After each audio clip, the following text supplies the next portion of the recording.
leen di nuyu yéen ñi nga xam ne yéen a seetaan Dakar Buzz di leen jaajëfal ci teewlu bi tey nag ñu ngi dalal ki nga xam ne mooy Imam Kanté juddu 11 novembre 1965 fii ci Ndakaaru nekk activiste nekk conférencier waaye tamit nekk koo xam ne dafay yëngu ci wàllum lépp loo xam ne rek soxal na askan bi Imam ñu ngi leen nuyu. maa ngi leen di nuyu yéen waa Dakar Buzz di sawar ci waxtaan ak yéen. Imam tey jii boo doon wax Sénégalais yi kan mooy Imam Kanté lan nga leen di wax. dama leen di wax ni Imam Kanté kenn la ci yéen seen mbokk seen am di jàmm koo xam ne réew mi ñor na ko comme ni nga ko waxee fii laa juddoo Dakar màggee Thiès li ma jàng ci lislaam ci wàllu tubaab yëpp ma jànge ko fii Sénégal mottali ko Maroc ak France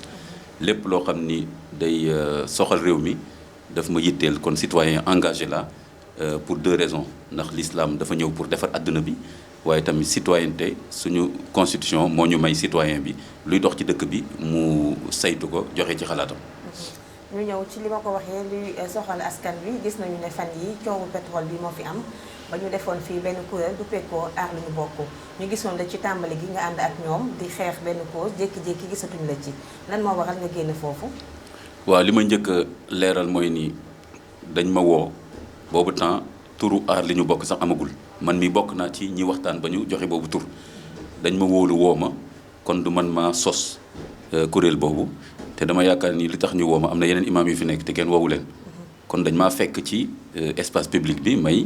wax ci question yooyu di ci bind biñ ma woowee ma ne leen lii moom yitteel na réew mi bëgg naa ñu liggéey ci ba ñun ñoo waxtaanandoo ba trouver tur bi muy aar li nu bokk waaye bi ñu demee ba ci biir dama gis ne mbiru politique li ma jublu ci mbiru politique mooy ay représentants parti politique yu ñëw ci biir plateforme boo xam ni cosaanam moo doon plateforme citoyenne. plateforme citoyenne nag bu ñu ko waxee nekkul di xëccoo nguur wala di xeex ki nekk ci nguur dafa war rek yee nit ñi ba pare laaj nguur na muy saytoo réew mi particulièrement affaire ressources naturelles fan la tegu bi ma gisee ñeneen ñoo xam ne ñu ngi commencé di attaquer ñi nekk ci nguur gi wala di réclamer ay xaalis wala commencé di wax ne kii moo sàcc wala moo def lii.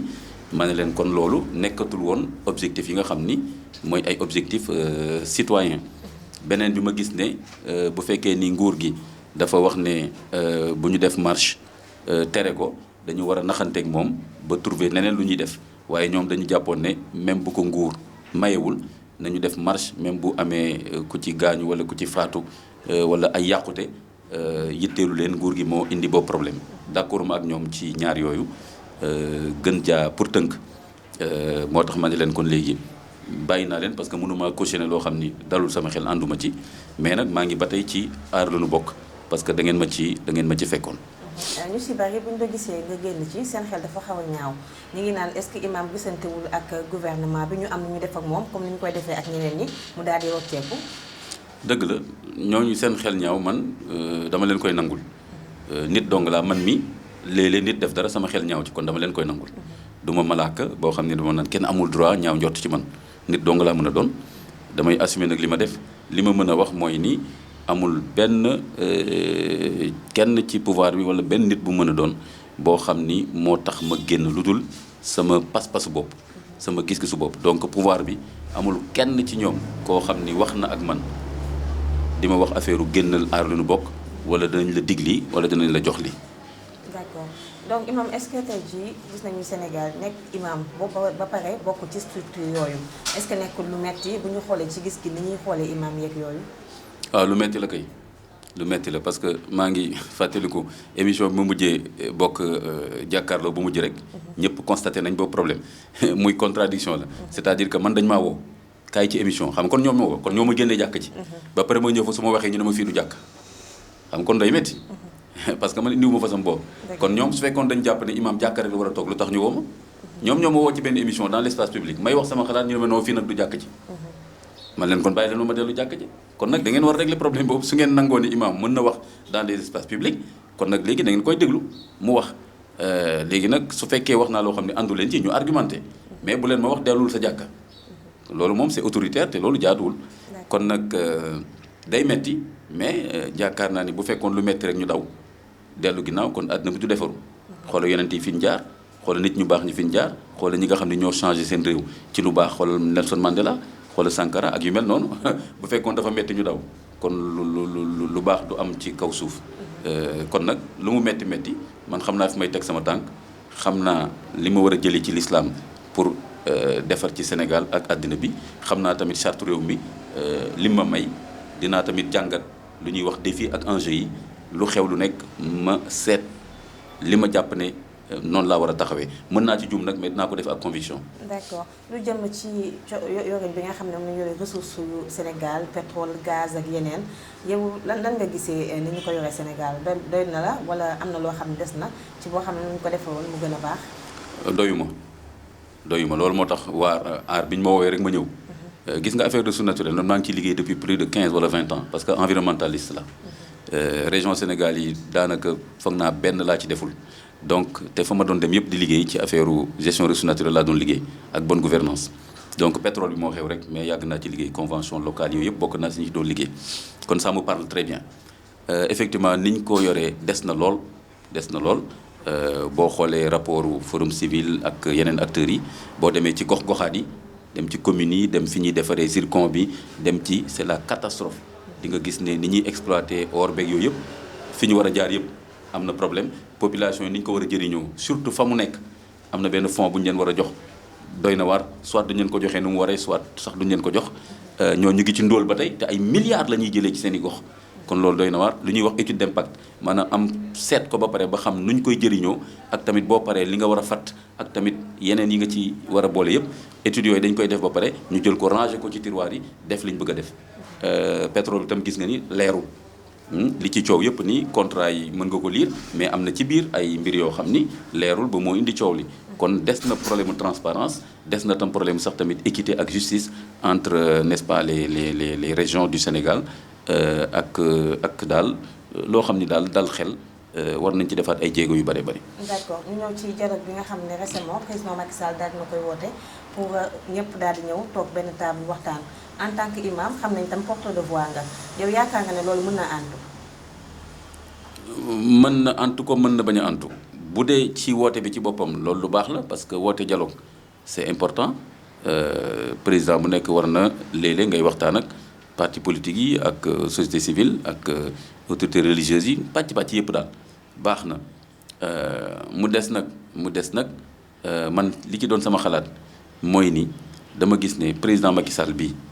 dañ ko élire ci benn programme boobu la war a appliquer léegi nag opposition bi opposé wu société civile tamit nekk sentinelle di alerter donc pour man gisuma woon benn nécessité ci dialogue bi gisuma ko jarul def 1 franc waaw parce que dañ ko élire les institutions sont stables coow amul fitna amul na appliquer programme am mais ñu élire la ba pare ngay woote waat naan kaa leen ñu waxtaanee réew mi nu muy doxee loolu pour man problème la kon day mel ne kon amul programme mais n'empêche que àla kulli xaal su ko wootee tamit pour man kilifa bu wootee nañ ko wuyu te ñu d'accord ci lan la ñuy waxtaanee ak tamit ku nekk am liberté mën a wax li nga bëgg a wax mu des leneen tamit mooy lañ fay wax yëpp suñu paree ñu tënk ko ci anam boo xam ni président bi woote waxtaan bi danaan lii danaa ko jëfandikoo doxal ko loolu nag problème bu rëy la parce que lan moo mën a tënk président ba mu ne lu ngeen fi xalaat après dinaa ko jëfandikoo su ko neexee mu ne lii laay jël bàyyi lii bu ko defee la mu jël te ñee gis ne leneen lay def ko war a jël kon ba tey day am problème tey gisoon nañu président def na ko ci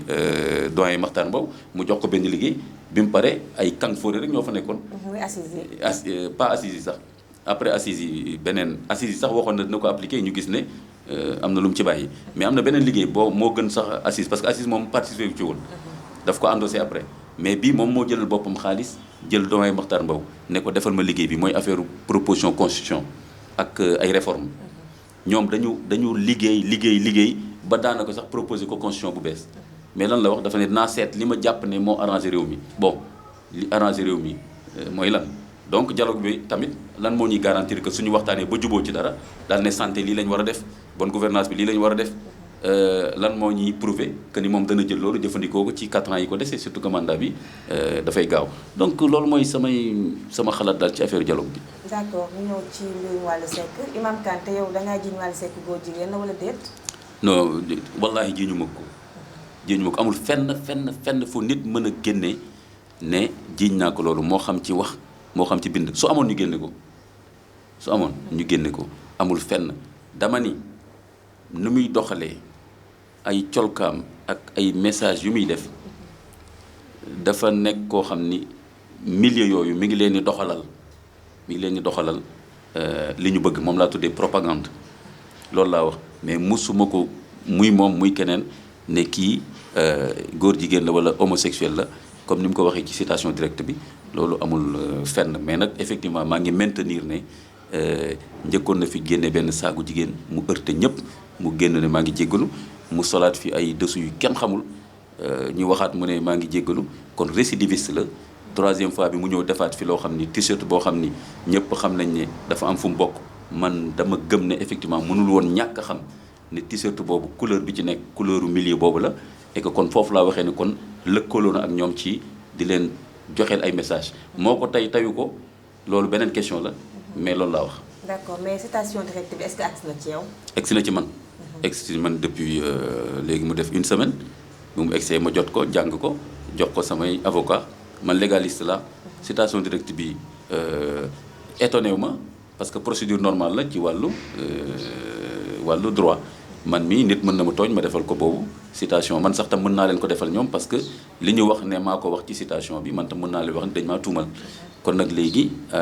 mën naa def loolu beneen bi mooy que ni li ma jaaxal ci citation bi kon dama ne daf ma jaaxal mais tiitalu ko li ma jaaxal citation bi mooy que ni am na ñu ko wax moom lu gën a garaaw fopp li ma wax te deful leen citation kon dama gis ne man tëj làmminu imam tiital ko ba dootul ñemee wax dara lu jëm ci ñooñu ak seen i mbir moom laa gis ne mooy objectifu citation directe bi mais wax bu ñaaw du objectif parce que bu dee wax bu ñaaw la am na ñeneen ñu ko wax lu gën a garaaw fopp mi ngi fii ci vidéo yi te defu leen citation directe. d'accord ñu desandi ci Wally Seck gis nañu tamit démb papaam daal dina woote li nga xam ne point de presse ci tàmbali gi sax moom nee na du moo ko woote waaye nag imam yi nga xam ne ñoo fi ne ñoom Jamra ak ki nga xam ne mooy imam Omar Diène ak yooyu laataa ñuy tàmbali dama lay tegal vidéo bi nga xam ne imam Omar Diène daal dina koy wax ci kër ga bi ko journaliste yi laajee ndax tey jii imam Kanté moom moo la yónni moom nag lii la daal di tontu xaama tegal la ko nga déglu ba pare doogaa tontu. baax na gi sax parce que jotuma ko woon déglu sax man sama bopp ni nous sommes chez Thione Seck. Nous avons préféré venir nous-mêmes négocier. Si un imam est affecté, c'est tout le monde, tous les imams qui sont contagiés. Donc, il faut que nous gardions là notre sérénité pour bien faire, éviter des polémiques. C'est pourquoi nous sommes venus représenter tous les imams du Sénégal. On a obtenu ce qu'on voulait pour ce cas si précis. Donc, ce n'est pas la peine de revenir sur des problèmes qui vont amener des polémiques. Nous nous entendons bien, nous tous, en tant qu'imams, nous nous entendons et nous coopérons ensemble. Il y a un imam qui est venu de Mbao, l'autre il est venu de presque Rufisque, il y en a deux autres qui sont en chemin pour que ce problème soit réglé. Heureusement, Dieu fait bien les choses, tout est rentré dans l'ordre. C'était l'objectif de cette démarche. Même Imam Kanté sera pour et prendra part de l'information et va l'apprécier. On ne peut pas le faire à sa place, mais tout le Sénégal est d'accord qu'en cherchant la paix dans le chemin de la vérité, on l'a obtenu. Dieu merci. kon loolu la wax ndax laaj nañ ko nee na waaw yëg nga ko waaye comme que dafa am nag li nga xam ne mooy coow yow loolu moo tax teewoo ci ñëwoo ci kër ga teew fa. non loolu du demeewul noonu. kon nan la demee. demeewul noonu ni mu demee mooy que d'abord ñoom ameewuñu baatu imam yëpp bay wax que ni il représente les imams c'est une association qui ne représente qu'elle-même kon amuñu droit wax ni ki turu imam yëpp la ñu wax am na imam yu bëri yoo xam ni man la ñu àndal ci position bi te ñii demuñu waxtaan ak ñoom kon nag nañu wax dëgg représenté wuñ kenn ku dul seen association bopp c'est même seen association bopp boobu maa ngi def samay gëstu pour seet est-ce que ki ko yilif te muy Moustapha Gueye est-ce que moo leen yónni kon ñoom seen wax fi mu nekk nii nañ ko bàyyi foofu beneen bi mooy ñii di wax que ni quand un imam est affecté mais bu doon loolu dëgg la ci ñoom mais dañu war a ñëw xool sama jàngoro xool lan moo ma naqari mais amul kenn ci ñoom ko wax ak man. kon avant ñuy dem ci Thione Seck wala Wally ñëwuñu waxtaan ak man imam Diène bi di wax depuis le début de l'affaire ba fi ñu toll nii may wax ak yow nii musul wax ak man te am na sama contact xam sama jumaa fii moom institut islamique la nekk fii kooku mooy ban démarche un imam est affecté da ngay dem waxtaan ak moom ñoom ñeneen jàng nañ imam alquran dafa ne ñaari kuréel bu ñu jàppante da ngeen di dox ci ñoom ñaar gëstu seen i mbir jéem leen jubóole su amee kenn koo xam ni moo am tort ba pare bañ a corriger ngeen satoo ko ba delloo ko ci yoon mais ñoom loolu pour nga mën ko def da ngay déglu ñëpp ba pare mais man li ma gis mooy déglu na ñële te dégluñu ma lu tax loolu parce que ñoom imam bi wax na pendant 3 jours ñu ngi doon négocier kan famille yu Thione man négocié wuñu ak man conférence de presse bi dama ko dégg ci presse bi comme ñëpp kon nag yaa anguille sous roche ni koy waxee ci tubaab. kon yow yëgoo yónneewoo. yónneewuma moo tax def naa ci Facebook bi démb ci guddi ba conférence de presse pare fekk maa ngi woon ci leneen. ñu wax ma ko rek ma def ci Facebook tout de suite cette conférence de presse ne m'engage en rien je n'ai mandaté personne je ne m'excuse de rien je n'ai demandé aucune médiation loolu c'est clair. L'Obs génnee nañ ko léegi ak yeneen journaux. donc bu ñu ma wax dara loo xam ne mën na dugg sama bopp. d'accord mën nañu am ñoo xam ne sax xamuñu yoon waaye bu ñu la yóbboo ci yoon ba citation directe am ci dina tàbbi ci table procureur te tey jii même bu fekkee ne ñoom Thione Seck baal nañu wala yooyu il faut procureur daal di autosaisir pour xool mbir mi fan lay mujjee est-ce que tey jii ñoom woon nañ la wala démarche yi ko parce que démb Thione Seck nee na toppeetu la dara retiré na plainte am yow loolu ban jàngat nga ci am. loolu sama avocat yi ñoo koy xool ak droit li mu ci wax am na leneen lu ma jaaxal ci yëf yi mooy que ni. mais boo seetee ba seet citation directe bi Thione defu ko ndayu mbili mi kan la Wally Seck la moo nekk ci citation directe bi ak avocat mais moom kenn déggatu ko mais Thione Seck mënul endosser citation directe Wally Seck c'est un majeur qui a fait une citation directe mais fi mu nekk nii Thione mooy wax au nom donc Thione sur le plan juridique n'a aucune reconnaissance juridique ci citation directe bi turam nekku ci moom Thione ci boppam tuumaalu ma dara nekkul ci citation directe bi Wally moo ci nekk kon kay man je suis sûr que man duma juriste mais je suis sûr que déjà juriste yi ñu ngi reetaan parce que ñu ngi naan mais lii mooy lan kenn musu ko gis ci àdduna bi ki nga xam ni moo def citation directe ba tey kenn dégg ko mu wax avocat am sax waxul léegi Thione Seck moo ñëw en tant que le papa de la personne qui a fait une citation directe loolu fan la am ci àdduna bi ak ay imam yoo xam ni nee nañ ñu ngi ñëw di wax ci turu beneen imam ba pare tuumaal ma parce que ñoom dañu ne man dama tooñ tuumaal doomu jàmbur léegi ñu ñëw di ma jéggalul ku mus a gis loolu ci àdduna bi donc c'est une mascarade affaire bi du dara léegi nag ñi fa dugg ñoom ñoo xam lañ fa bëgg man mën ma koo xam ñoo ko xam mais lii teguwul ci dara léegi nag samay avocat dinañ ma expliquer ñoom nee nañu citation directe bi arrêté nañ ko sama avocat dina ma expliquer loolu qu'est-ce que cela veut dire mais tey laa gën a pare pour répondre jusqu'au bout ci citation directe bi ñoom nag la tax ñu bëgg cee génn ñoom ñoo ko xam te taxul nga tiit benn yoon wala nga dellu ginnaaw tamit tey jii li nga doon wax da nga koy abadan démb ci bi ma defee émission bi Petit Déj ci Walfadjri ñu laaj ma ci ngoon gi bu fekkee ni ñii dañu arrêté procédure bi ça veut dire que déjà opinion bi ñu ngi doon commencé xam ne gars yi ñu ngi bëgg génn ci fii ma ne leen même suñ ko arrêté ce sera ay raisons yoo xam ne qui leur sont propres parce que du ma leen mës a ñaan ñu arrêté ko du ma mës a excusé wu léegi nag suñ ko arrêté terewul combat bi may mëne contre les valeurs ak le projet ak l'agenda LGBT ci entité bu mu mën a jógee muy ci ay jëmm muy ci ay association muy ci chancellerie yi occidentale yi muy ci ay Oxfam ak yeneen yu fi nekk nañ xam ne maa ngi pare tey laa gën a pare pour taxaw ci yoon boobu pour préserver li ma jàpp ne moom la Sénégal bëgg ñu préserver ko ci suñu histoire ak suñu identité musulmane ak suñu modèle de famille. d'accord ñu ñëw un peu waat tamit ci imam yi imam nga yow imam nga peut-être que yow dañu ci mën a wax est-ce que tamit tey jii toll ñu foo xam ni imam yi sénégalais dinañ dem ba dina leen weddi ba du leen tegati fenn parce que bu ngeen defee association nekk kuréel ñi di dem te duñ leen yónni ñee di wax ci wàllu wee day mel ni sababu tas ku nekk wax est-ce que tey jotul ngeen defaraat seen association def ci benn njiit boo xam ni kooku waxee ñëpp mën koo déglu. dëgg la lii moom rafetul effectivement mais affaire mbooloo yombul te loolu nag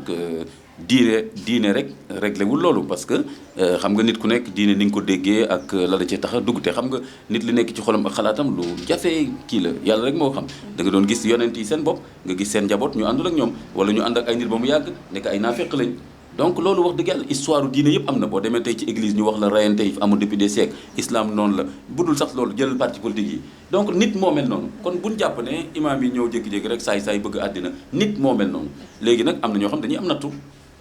yu mel noonu comme fii am na ñoo xam ni xëy na leen dugal ci lii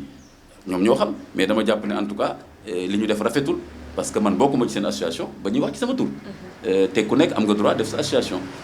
au moins waroon nañ def délégation ñëw seet si ma ne ma dañu bëgg xam lu xew léegi su ko defee man ma mandaté leen wala ma ne leen bu leen dem ci sama tur bu ko defee ñoom ñu dem wax lu ñu bëgg mais nag kon loolu moom effectivement ñun imaam yi war nañu seetaat suñu bopp jiital ragal yàlla jiital àllaaxira poñetu àddina ak noos ak carnet d'adresse ak jege nguur ak privilège yi ci am moom mooy indi lu mel nii.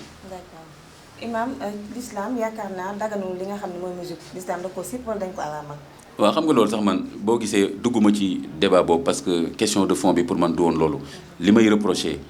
Wally Seck ci mu jegente ak milieu boobu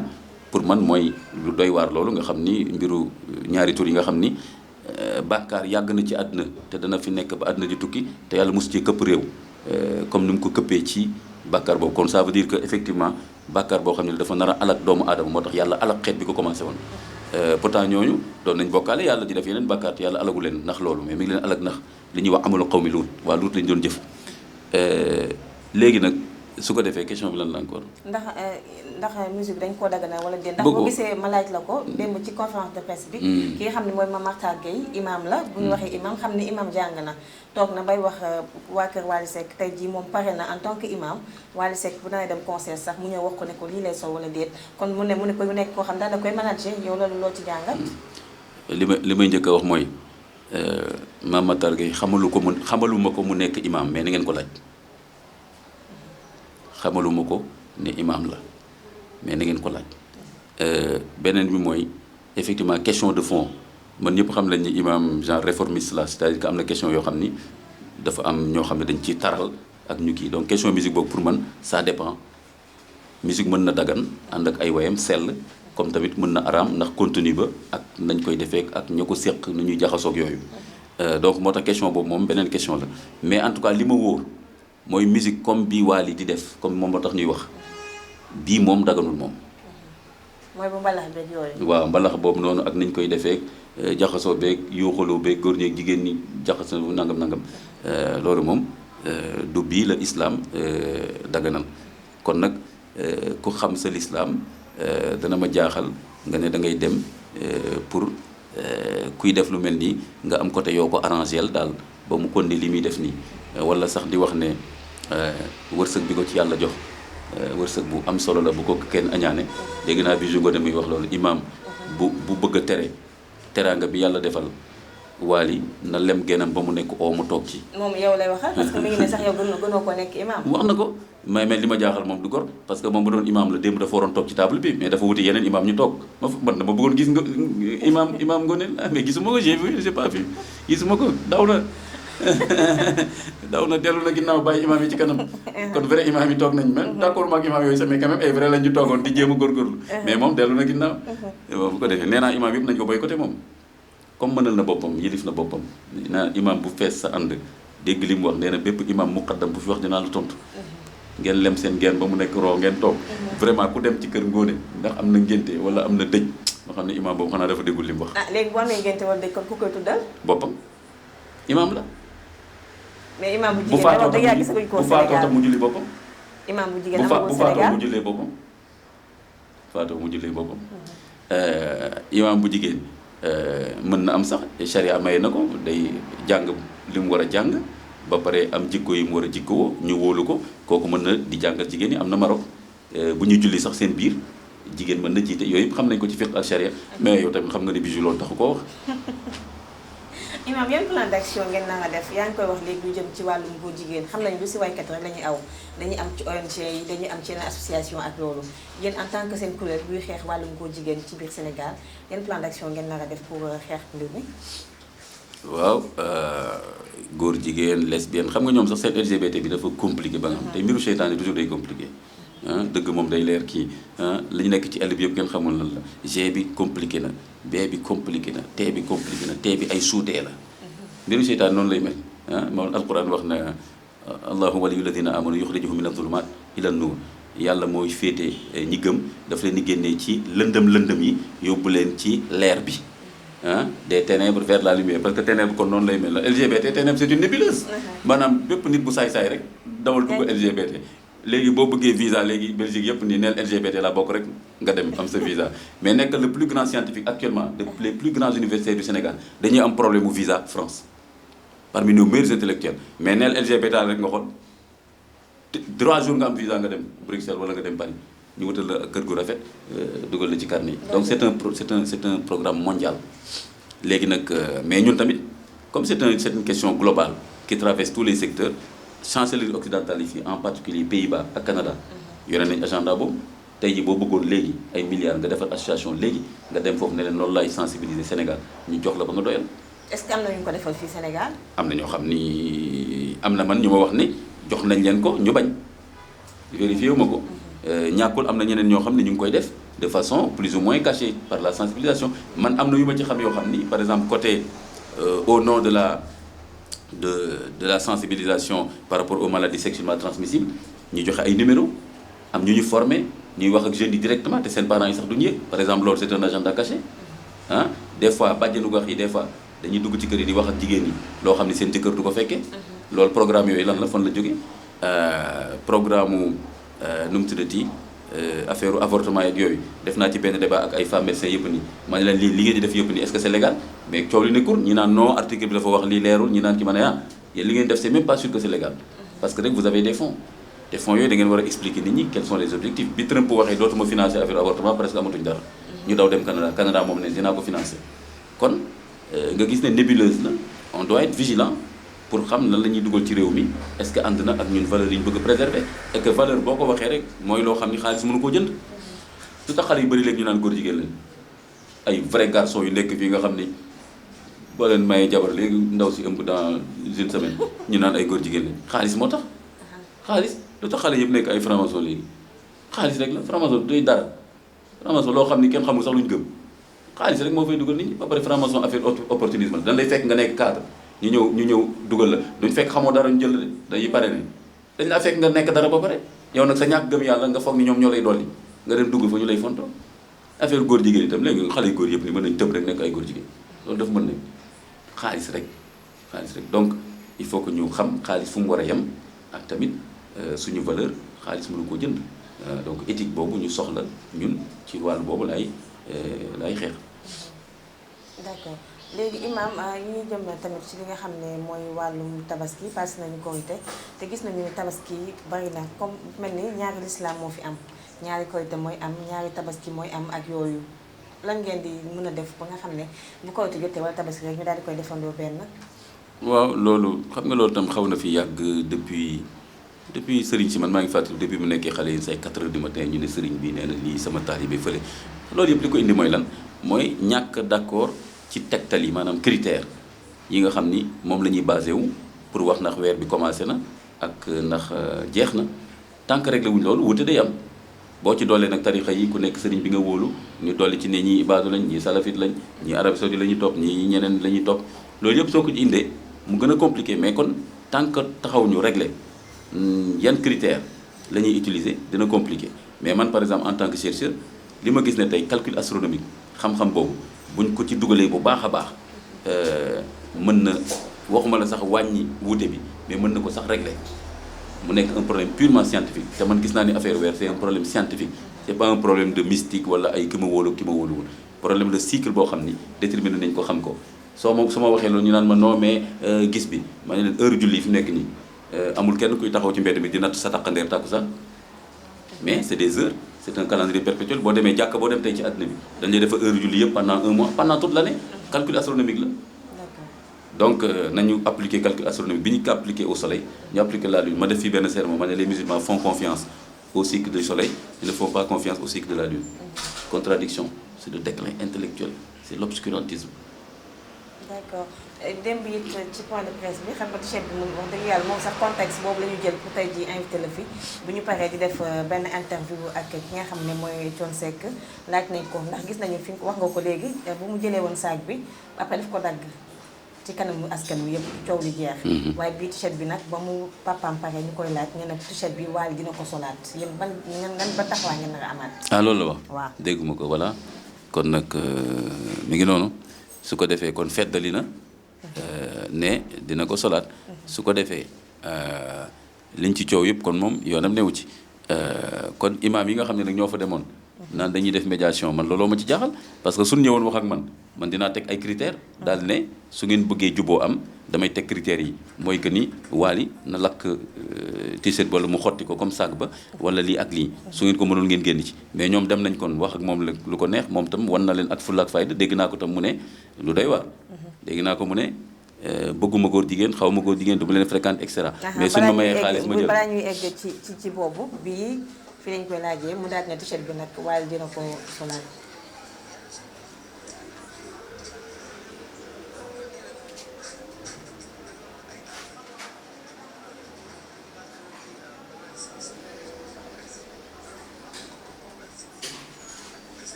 kon dégg nga ko nee na wala dina solaat t-shirt bi parce que du loolu. non am na contradiction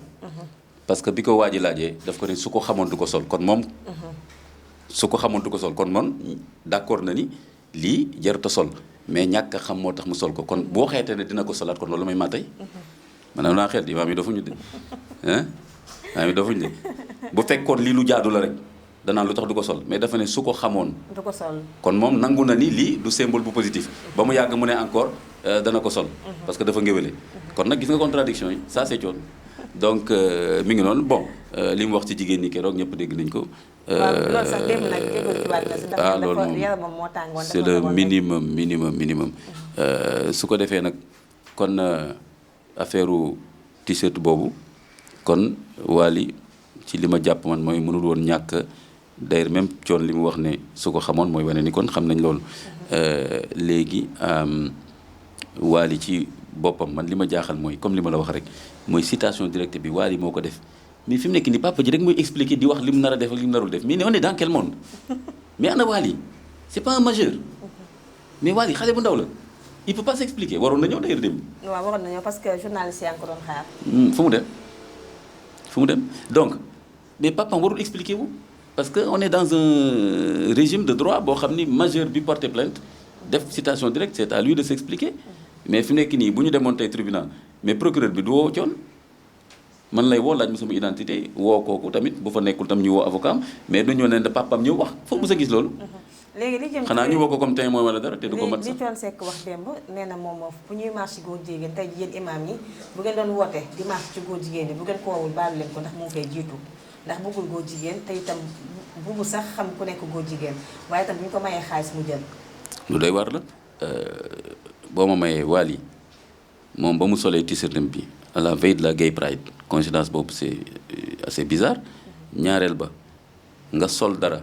ñiñ koy jiiñ félicité la te bot di woo leen loolu tamit indice la parce que dafa leen waroon wax bu leen mu tudd ci seen lii de comme ni ko bàyyam defee léegi daal ne ñoom bugguma leen du ma ànd ak ñoom yow nga sol sa yëf même bu doon par hasard c'est-à-dire xamoo ko mais ñoom wan la ni carrément li nga sol neex nañu taxawal nga ñu mais da nga naan leen bu leen ma tudd bu leen ma yàpp bu leen ma fonto mais kenn déggul loolu waaw nooy na nepp kon léegi Thione déggal wax bi xaw ma góor jigéen ñi duma leen fréquenter bëgguma leen et cetera mais suñ ma mayee ma jox mais nit pour mu mën laa may foog mu jege la boo nekkul seen milieu fu ñu lay gis ba lay may.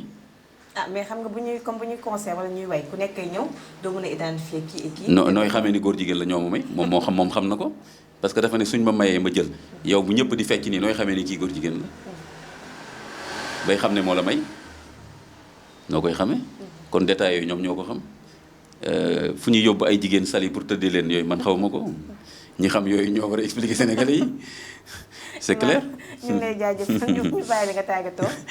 maa ngi rafetlu seen ñëw bi ngeen ñëw fii di nekk à votre disposition vraiment man li ngeen def nii baax na trop man Sénégalais yi dañu ragal trop mais nañuy waxtaan